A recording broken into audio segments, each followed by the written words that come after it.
wanted a piece of Sonny back in the 90s. It's no wonder Jerry Lawler was down bad. You know where her t-shirt would look great, McMahon? Where's that? On the floor in my bedroom. All right. Yeah. During her stint in the WWF, she mainly worked managerial roles and quickly became one of the company's hottest attractions. But, as the saying goes, looks can be deceiving. Problems with drugs and alcohol would lead her into trouble with the law. And I'm not talking about a slap on the wrist. Sonny has been in and out of prison over a span of 9 years and still counting. Some of her charges include disorderly conduct, third-degree burglary, violating a protective order, driving under influence, driving under suspension, parole violation, fleeing the scene of an accident, fugitive from justice, contempt of court, eluding a police officer, contempt of a domestic violence restraining order, and operating a motor vehicle during a second license suspension. What Sonny wants, Sonny gets. You one crazy ass bitch!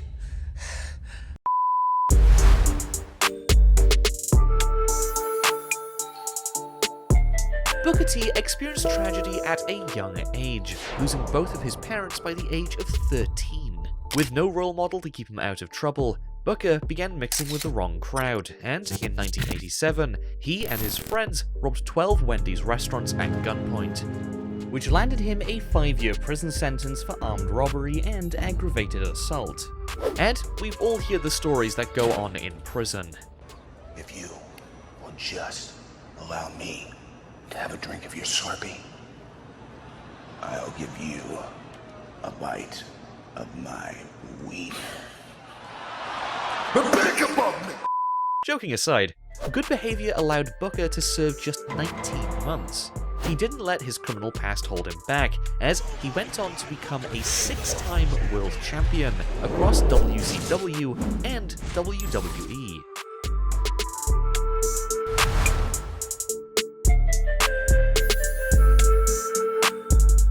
Nathan Jones competed in the WWE between 2002 and 2003, and was as intense as they come. Look at those eyes, how deadly, cold, calculating, focused, look at that! He first started off as The Undertaker's protege. Nathan! Nathan! Come on! Nathan! Before debuting as the Colossus of Boggo Road, a title which referred to the time he spent behind bars in Boggo Road Jail, maximum security prison. At the age of 20, Nathan Jones was sentenced to 16 years for 8 armed robberies he committed. And at one point, he even became one of Australia's most wanted criminals. He served 7 years behind bars, but it's not like the WWE ever mentioned it. Spent 10 years in an Australian prison. A 10-year stint, 10 years. I was locked up for 10 years. You are one ugly bastard, you know that? And that's what I like about you.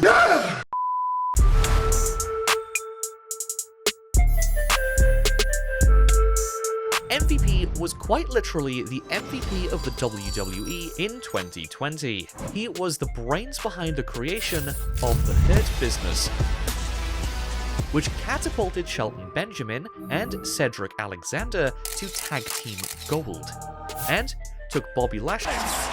Absolute dominance! Although business is booming for MVP and Lashley as of now, the same can't be said for MVP during his teenage years. He joined a street gang at a young age, which over time saw him commit armed robberies and kidnapping.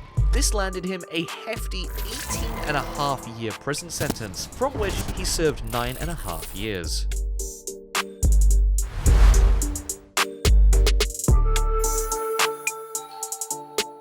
Buck Zumhofe is a name you may not have heard of, but maybe it's for the best. Zumhofe competed in the WWF during the 80s and 90s as an enhancement talent, and was actually Triple H's first ever opponent during his WWF debut.